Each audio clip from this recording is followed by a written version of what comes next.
E kam thënë dhe disa ditë më përpara që për shkak të etheve të finales do shikojmë çuditëra dhe çudia ndodhi.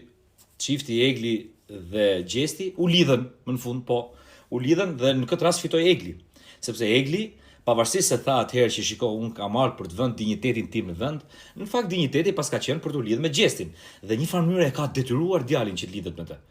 Dhe ky djali ka rënë pre e lojës saj, ka rënë pre e viktimizimit të saj dhe tash është i detyruar të lidhet, është i detyruar ta mbrojë, është i detyruar ta çojë në finale.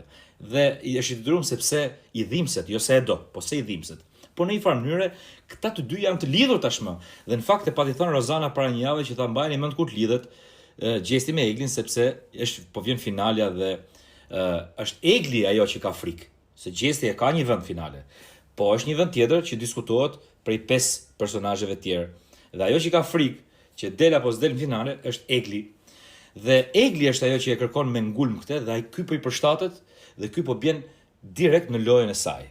Pra, koherenca e kësaj lojtareje është kjo, pra që rihyn pasi ka bërë një ditë pushime, rihyn për të vënë dinjitetin e saj në vend, po në fakt dinjiteti pas ka qenë të lidhej sërish me Gjestin, ose ta çojë deri në fund lidhjen me Gjestin.